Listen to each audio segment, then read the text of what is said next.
Good afternoon, everyone, and welcome to our webinar in collaboration with SocEnv, the Society for the Environment, on your journey to chartership with the IES. This is the first webinar in a mini-series with SocEnv. I'm exploring registrations at the IES. Next week, we'll be talking about the Registered Environmentalist and Technician, and then the following week, we're going to be looking at the CEnv across the environmental sector.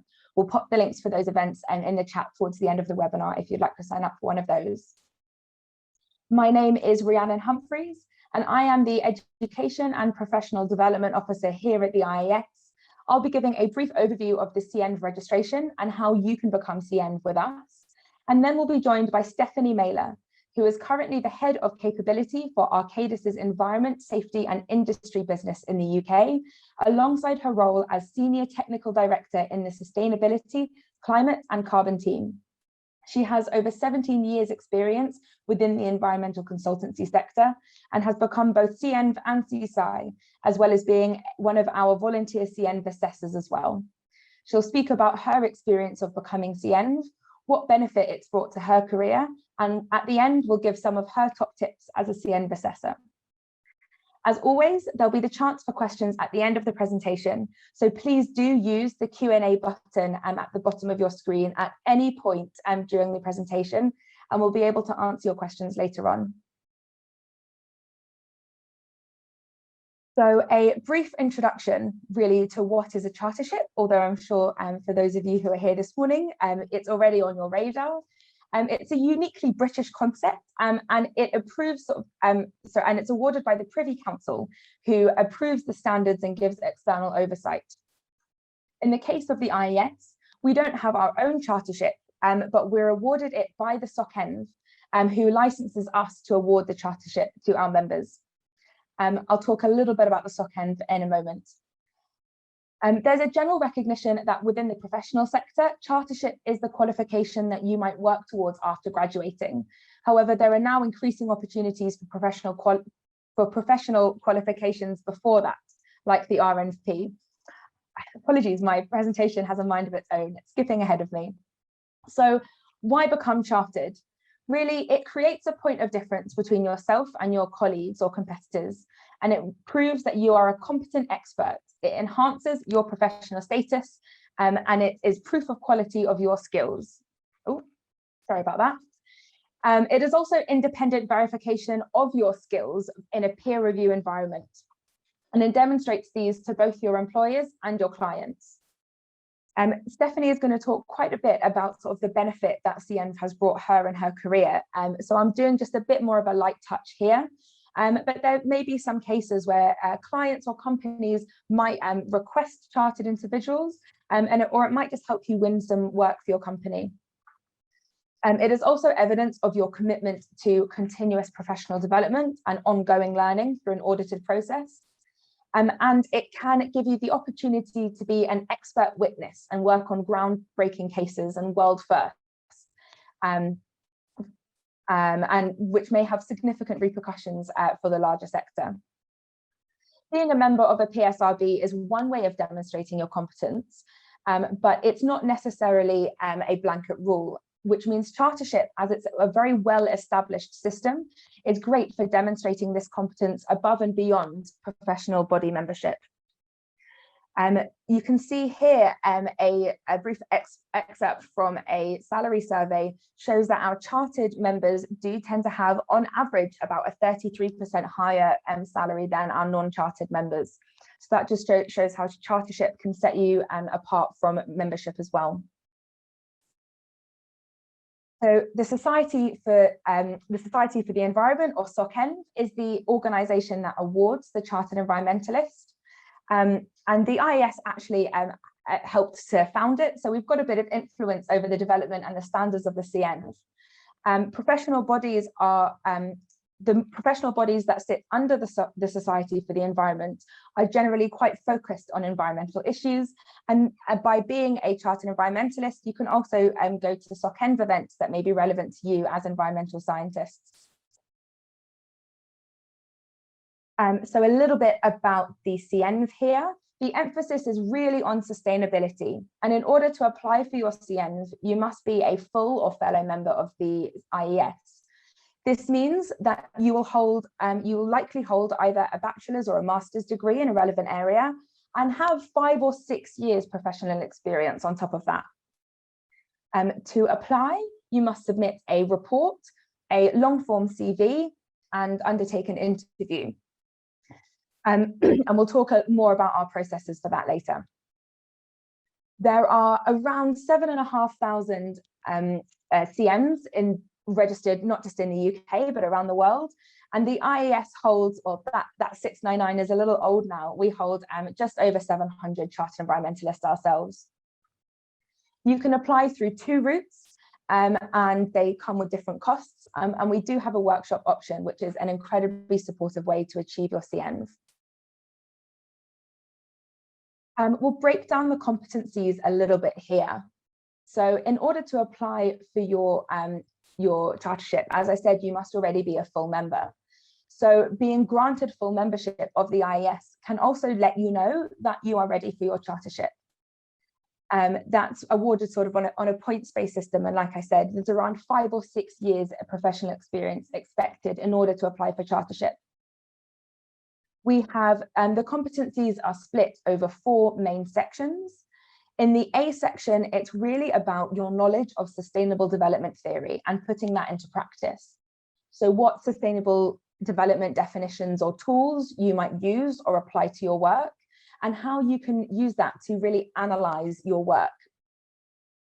It also talks about your ability to tackle complex problems and identify appropriate solutions and methodologies that really align with the sustainable nature of your work.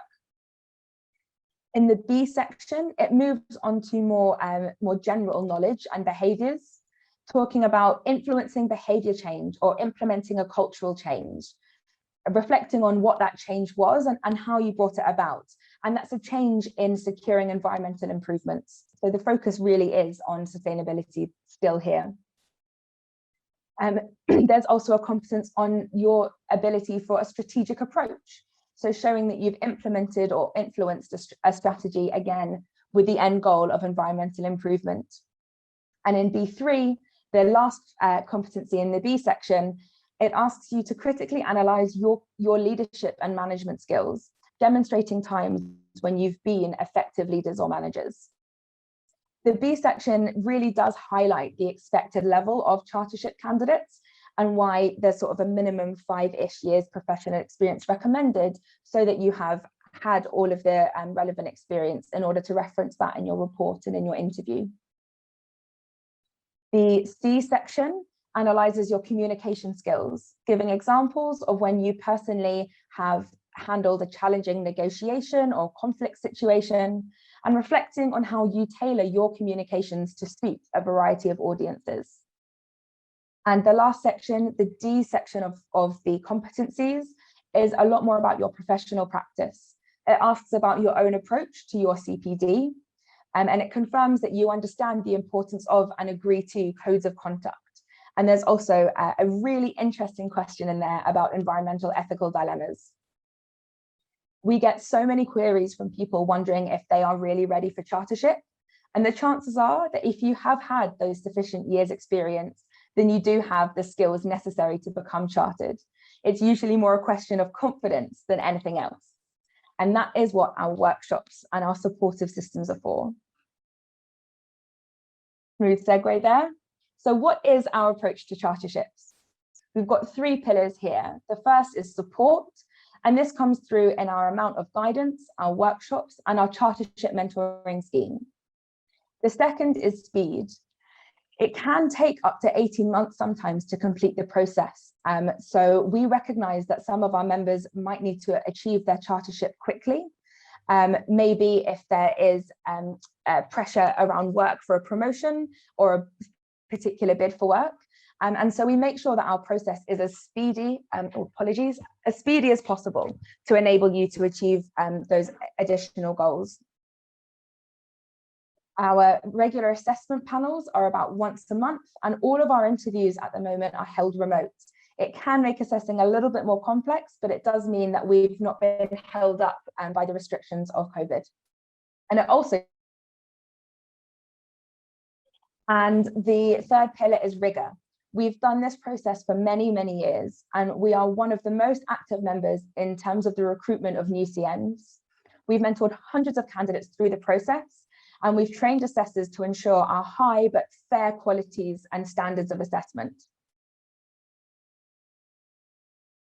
So, what can your route to chartership with the IES be? Once you've ticked off the sufficient experience and you've become a full member, then you can start applying for your chartership.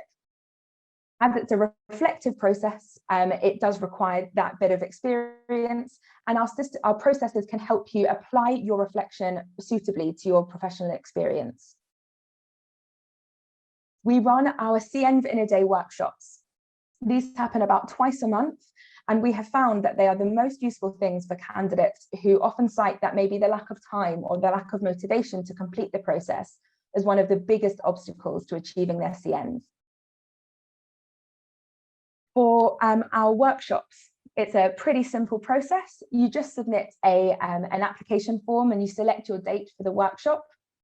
In the morning, over the course of the morning, our facilitator will guide you through all of the competencies.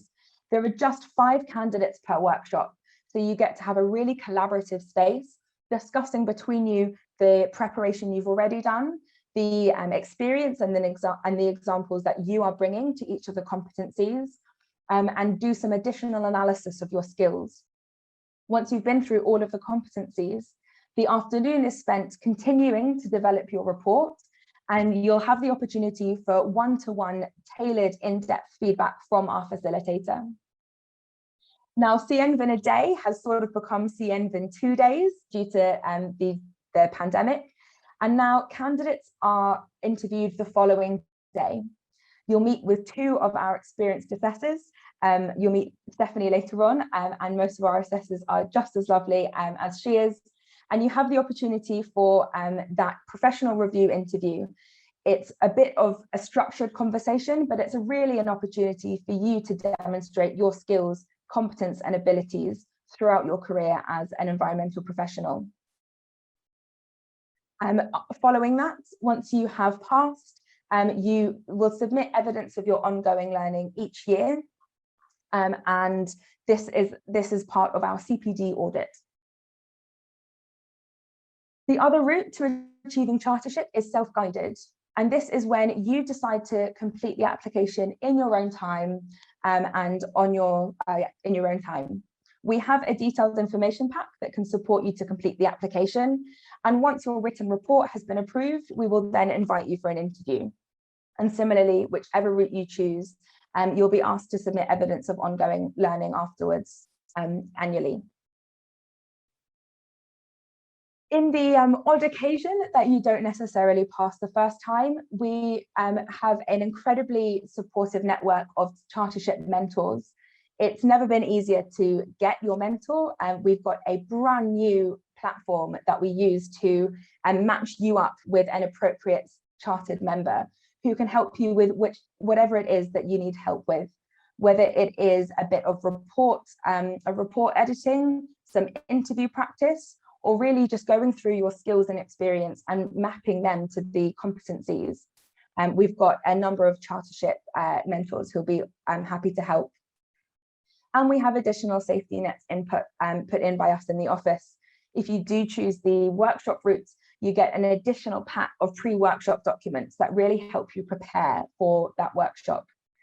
Candidates may prepare around sort of 16 to 20 hours before the workshop. And that's when you sort of make the notes, you do a little bit of that reflection on your career, and you start inputting some examples or evidence into your report template.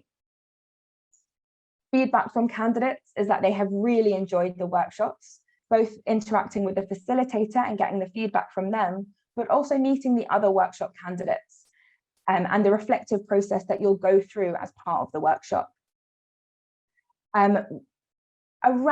I'd say around 95% of chartered environmentalists with the IES do go through the workshop route. It is by far our more popular route, and we have a really high pass rate with the workshop route as well. We have included the costs here. So the £499 is for your workshop, and both of the costs include your registration through to the end of that calendar year. And the fees for the self-guided route are split into the the report stage and the interview stage, and altogether it's £318. If you do require, just to get this question sometimes, if you do require to be re-interviewed or to resubmit your report, you can do that with no additional cost. And we do want to support you as much as we can to achieving your registration. So there are some useful resources that we have on our website. The CEnv information pack is available to download, and will tell you everything that you need to know about both of the routes. Our website also has some additional information, and the SocEnv website too is a great source for more information about the charterships.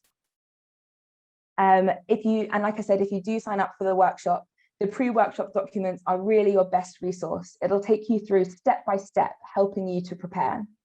And we are in the process of developing tailored guidance for some of our communities. So if you are applying as a land conditional professional, do make sure to let us know so that we can give you the additional land condition and guidance. Other communities and other areas will be getting guidance later on this year. So that is your whistle-stop tour from me through charterships and how you can achieve them with us. I can see some questions have come through, which is fantastic. And now I'm going to hand over to Stephanie to talk about her experiences. Thanks, Rhiannon. Brilliant. Afternoon, everyone. So Rhiannon asked me to come on and share my experiences with you as to how being chartered has benefited my career or supported my development. So I'll take you on a little journey through my career and how I think chartership has supported me. In terms of, I suppose, taking it back to the start, why I decided to become chartered, I do vividly remember at the time thinking about what route was best for me, and I was drawn to the IES because of the broader focus around sustainable development that the organisation had. My job at the time was with a medium-sized engineering firm within the land quality team, and my role was quite varied within that team, being a small organisation. So everything from phase 1 desk studies through to designing site investigations, actually doing the site investigation, collecting and analysing the data, then doing the quantitative human health, groundwater or ground gas risk assessments that came from that, through to designing the remedial works and then supervising those and then undertaking the verification. So I felt like I undertook a wide range of activities within the kind of land contamination arena, I suppose. And I felt like IES would give me a qualification that was reflective of that broad range of skills. So yeah, and also thinking about the sustainable development piece, I quite liked how it was aligned to I suppose, the reason that I decided to go into consultancy, which was really about promoting sustainable development broadly. So there was, yeah, a nice alignment there. So I think in terms of how it's benefited me, from the start, I found the whole process actually really informative. So the workshop itself, I remember meeting individuals who had actually very different roles to me. And I think that helped kind of kick-started a wider consideration for me of the environment sector generally. I think prior to that, I was slightly siloed in land quality, just by nature of the fact that, you know, that was the area that I had most experience with. You know, so going to the workshop actually made me start thinking more broadly, and then going to the follow-up CPD events helped broaden my knowledge and experience of the sector, and actually the macro trends driving the sector. And then relating that back to me as an environmental professional and what skills I needed to try and develop. So I do think that actually it really helped just put a slightly broader lens on me as an individual, and understanding the trends and the kind of the landscape in which you operate as an environmental professional, I think is actually really important, and something that the IES does emphasise through its programme. So I remember being really, really proud to get chartered. I did find it, nerve-wracking and challenging, but I definitely came out of it thinking I've gained a lot from this experience. And I got my little metal badge. And I don't know if you still give those out, Rhiannon, but yeah, I've still got it, and I remember being really proud. It really boosted my confidence. The fact that it was recognised that I held a level of expertise in my subject. So a really positive process. I think, yeah, it's a starting point for understanding my role and the wider, the kind of wider journey for me towards encompassing sustainability more broadly, both for myself and the way that I advise my clients. So in terms of my technical skills development, taking it from that sort of point of land contamination, I think alongside that wider awareness, I then gradually became more involved on advising clients on issues outside of land contamination. So I progressed through to environmental health and safety due diligence, and then environmental and social advisory, working with clients on international development projects, for example. Through that time, I was lucky enough to go to places like Senegal, work on projects across Africa, and also the South Pacific, although I didn't get to visit that project, which is slightly disappointing. So during these times, especially, I remember working with internationally renowned specialists of the kind of environmental and social field, and it actually really helped me to have that CEnv to fall back on. I remember vividly making sure that my email footer had my CEnv qualification on it, just so I could feel a little bit more confident when I was having these discussions with these specialists. So I've continued to diversify my career, and I do use the IES resources a lot to support my learning, and I'd encourage all of you to do that, as you've got access to such insightful resources and publications. And it does just help you keep current. So I've moved through environmental and social advisory, and latterly moving towards corporate sustainability. So I support clients with their sustainability strategies and the measures that they need to put in place as an organisation, overcoming some of those challenges that they face when they really want to embed sustainability effectively into their organisation.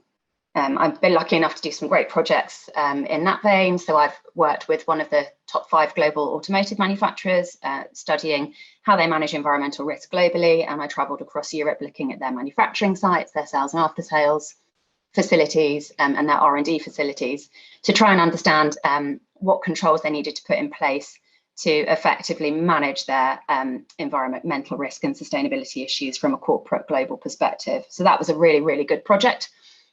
And actually reading publications like the Systems Approach for Tackling Environmental Issues, which the IES published, and others, actually reinforced to me something I feel quite strongly about, which is actually we have to have a holistic approach to tackling these complex issues. We have to advise our clients in a holistic manner. And that kind of multidiscipline, broad skill set is becoming ever more important in consultants. You don't have to be a technical specialist in everything, but just having a broader understanding really enables you to have productive conversations with your clients. So that's something that definitely resonated with me. So now I sit on the sustainability leadership team for the sustainability advisory part of our business.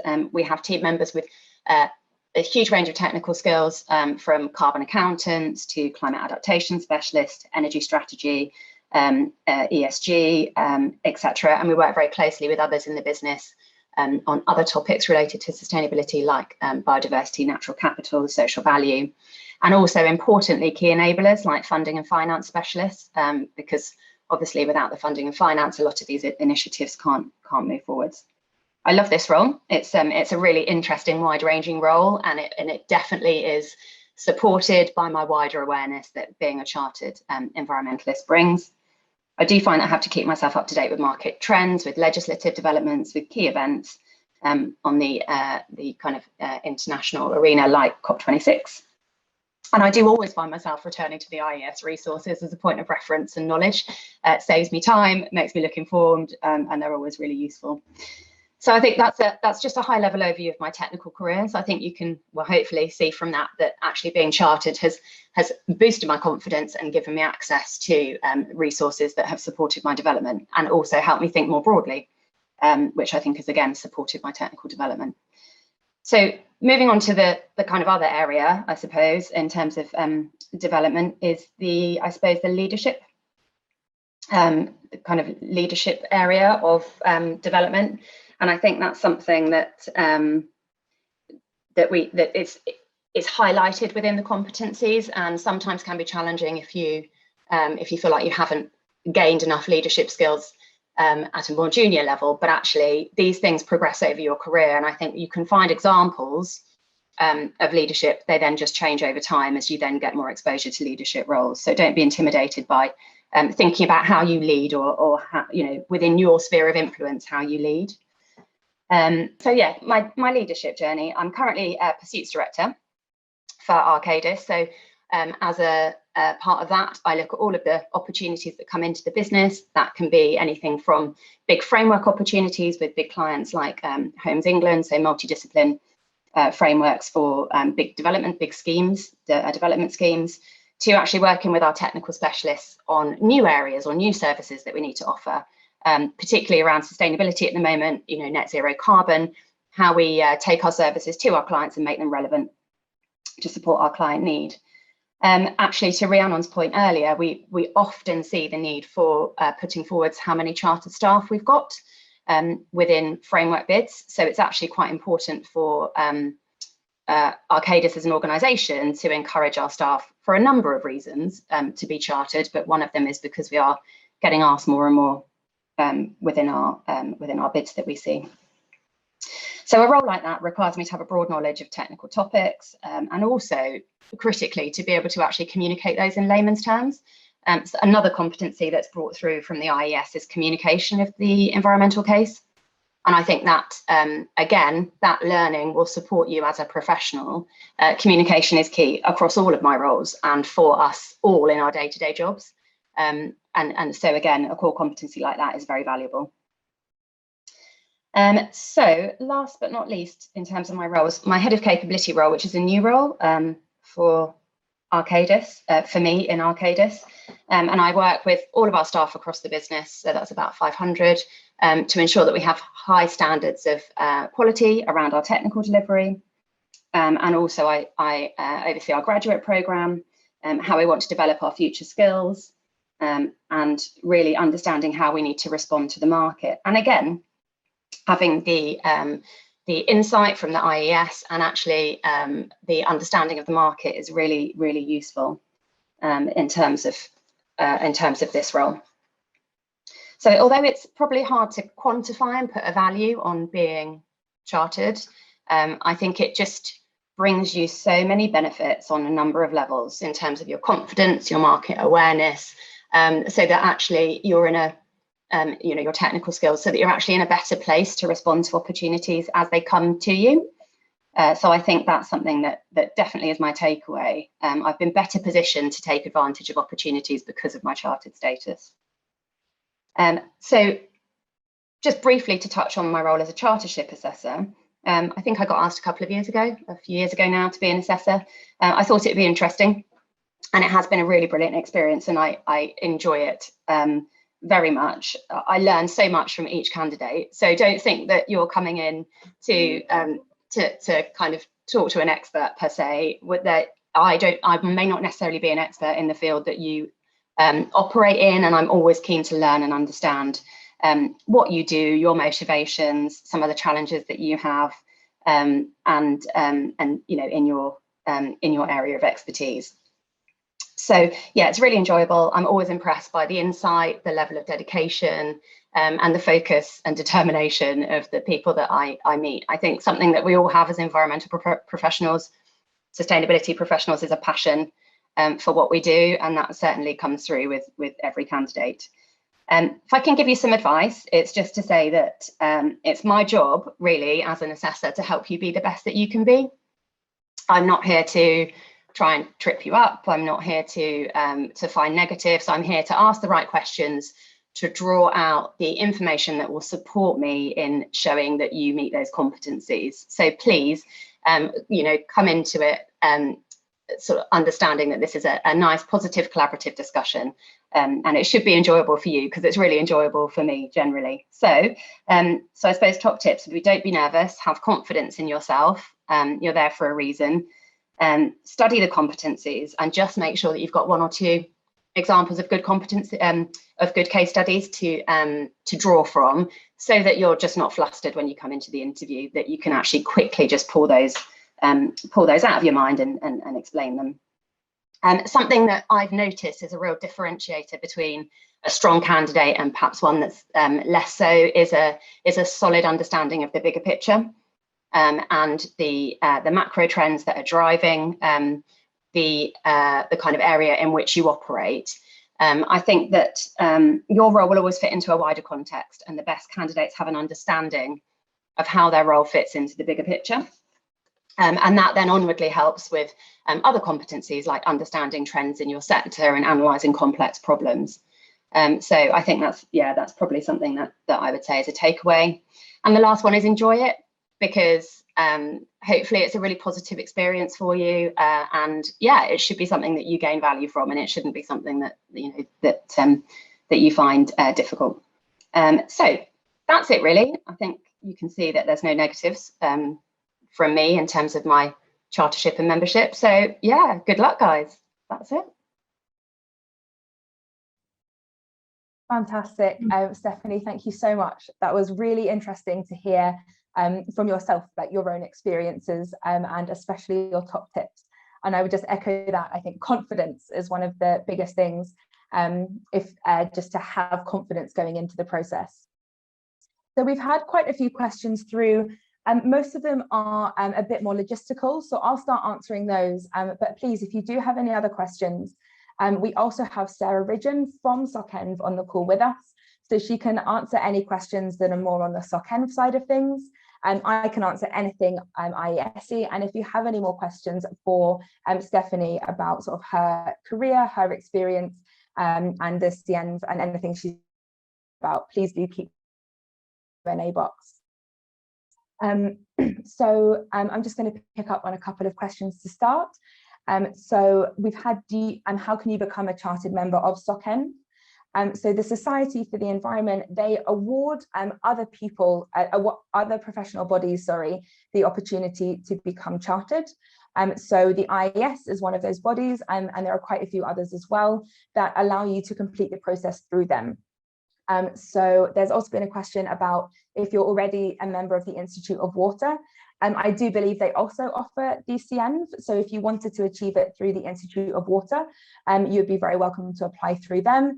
But if you also wanted to go through one of our routes and maybe use one of our workshops, you would also need to be a member of the IES to do that. Once you've got your Chartered Environmentalist, you can transfer that between different professional bodies that are underneath the Society for the Environment umbrella.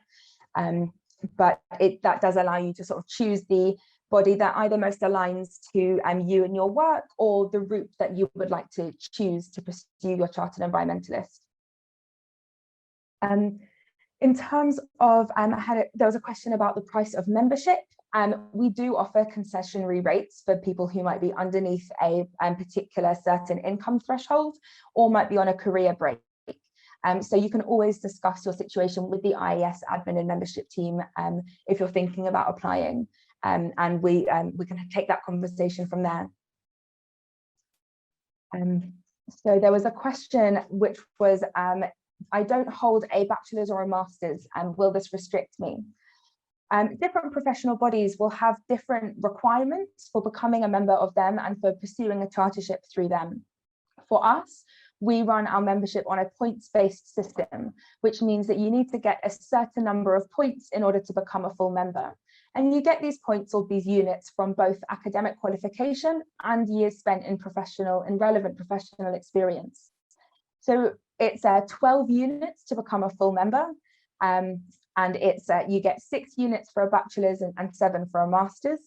And then the additional units are made up by your full year's professional experience. So if you have had quite a lengthy career in the environmental sector, but it's just not underpinned by one of those qualifications, you should still be eligible and be able to apply.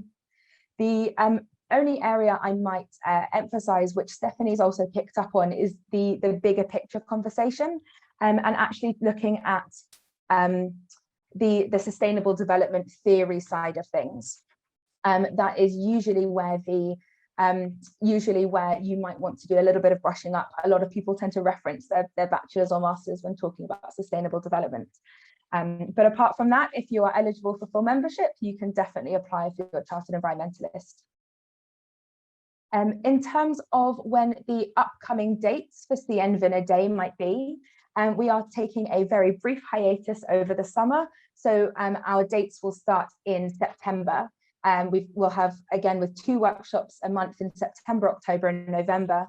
And those dates will be published on our website shortly. If you are really interested, we do also have an interested candidates list. So again, you can get in touch with our admin team. I'll pop their email address in the chat in a moment. And you can ask them to be added to the interested lists to find out first when the dates are released. So we've had a few more questions in, so I'm just going to take a quick look.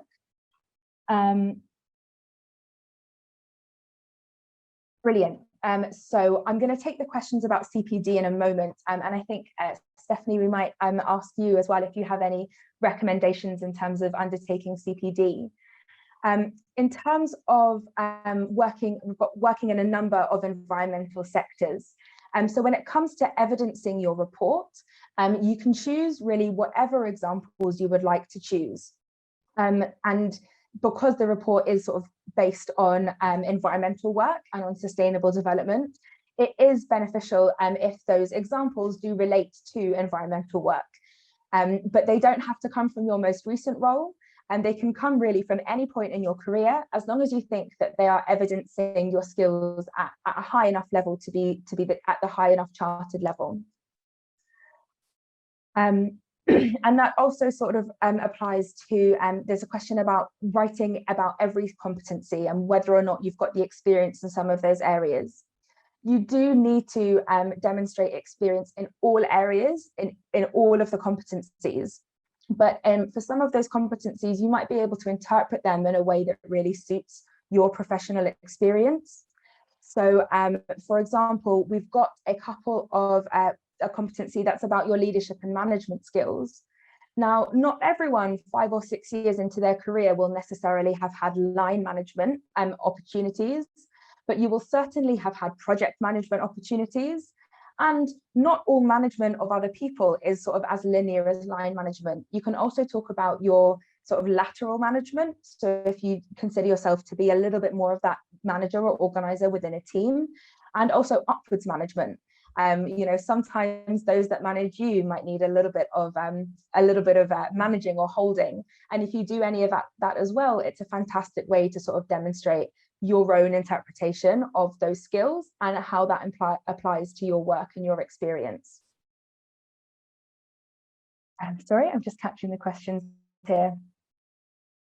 We do have, in terms of our pre-workshop documents, they include some suggested reading that might help understand some of those other competencies.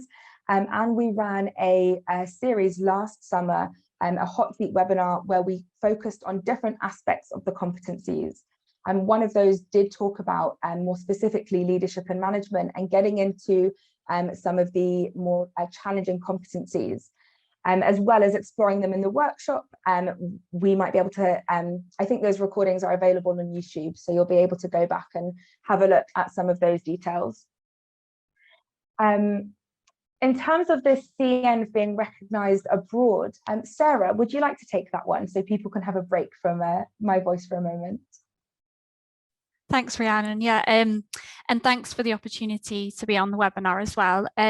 So just on answering your question, I think it's important to say, I suppose, that the CEnv is sort of at the current time, I suppose, quite UK based. At the moment, there's about 15% of CEnvs based outside of the UK, and that is a growing number though, and it's certainly something that we're looking to increase the international spread of CEnv, and it is increasingly recognised elsewhere. But yeah, at the moment it is sort of quite UK based. And I think following on from that, we've had a question about whether the CEnv in a day has a virtual opportunity for those who are abroad. And yes, one of the real benefits, I think, with the pandemic was that we moved our workshops online, which has made it a lot more accessible. And we've had candidates join from Indonesia, from Australia, a couple from America as well.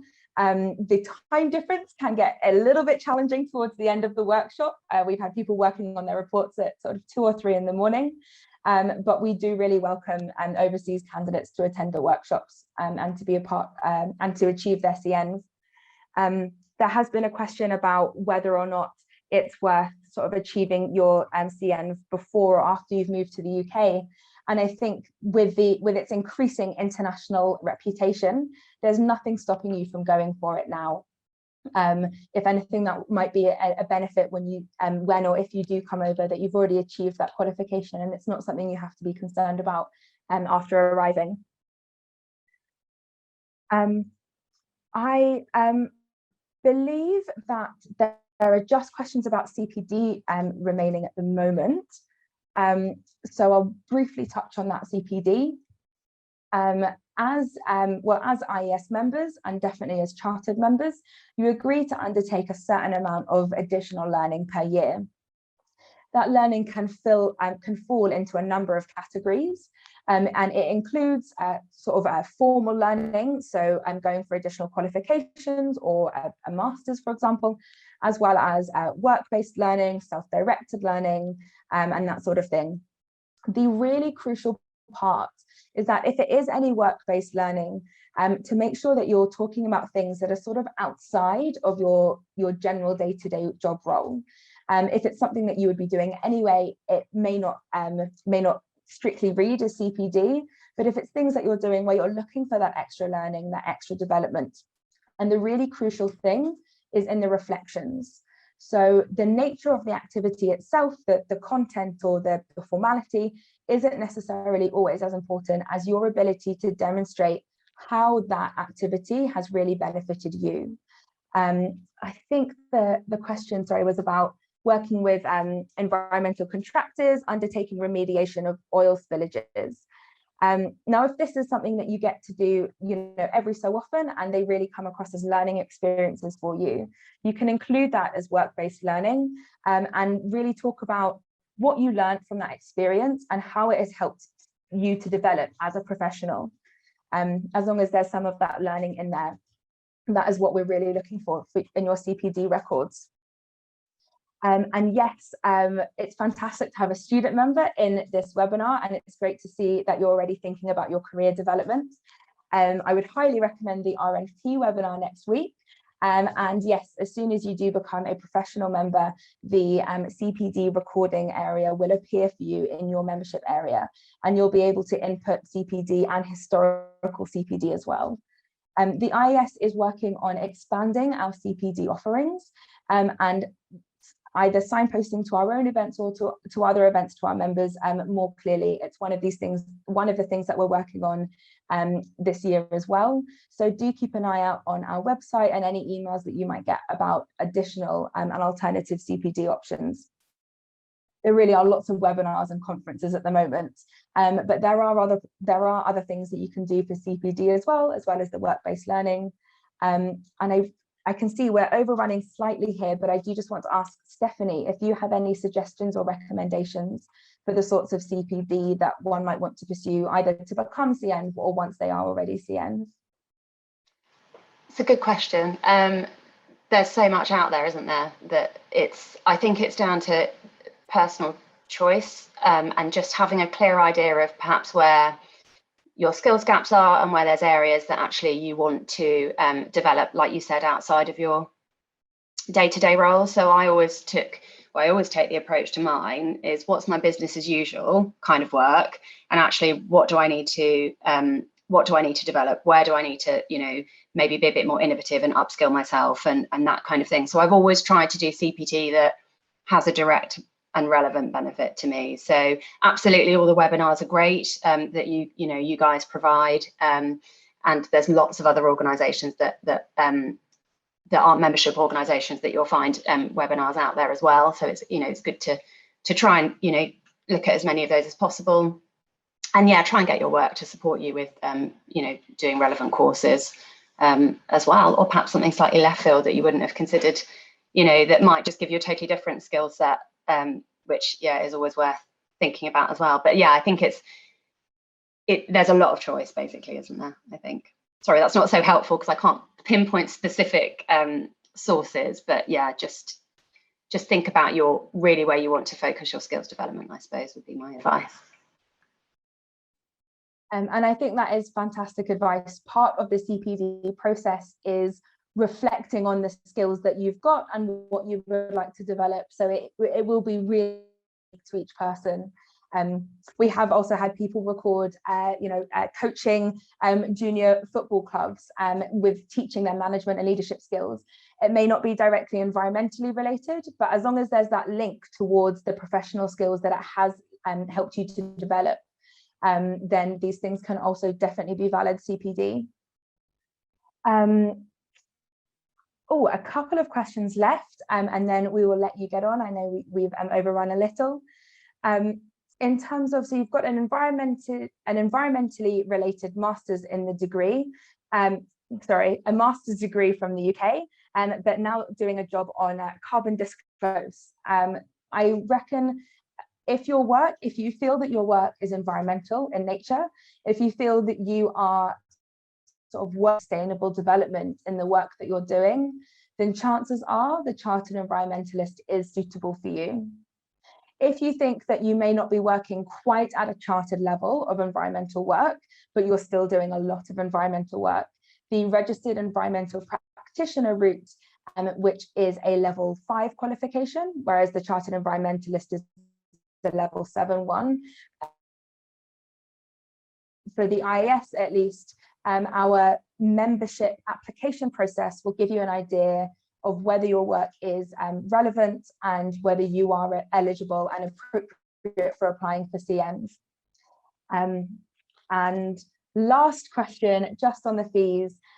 Yes, the membership fees do just cover your membership, and any workshop or chartership application fees are on top of that. But those application fees and workshop fees cover your CEnv registration, which will in years after you achieve it be sort of tied into your IES membership fee as well. So it can be a little can get a little complicated in there, but because it's what you pay for the workshop and for the assessments there. As someone who has a master's and a PhD in environmental science, are there any different routes? It is the same route, but you might find that you are perhaps a little bit more used to maybe the academic writing that comes as part of the CEnv report. PhD candidates, PhD CEnv candidates tend to have slightly different reports. They are directed slightly differently, but still really interesting work that comes through there. If you do have any more specific questions, you're very welcome to get in touch with the office and we can discuss that further. And the very last one from Rachel, the guidance for applicants with land condition background. Do get in touch if you have applied for a workshop and you haven't received that information, let us know. And also let us know if you are submitting a self-guided application. I can see that the admin team's email address has been popped into the chat. So just shoot them a quick message and they will be able to get back to you with the guidance. I think all that is left for me is to say thank you so much for joining this afternoon. I hope it has been a useful 50 minutes or so. And if you do have any questions, please don't hesitate to get in touch.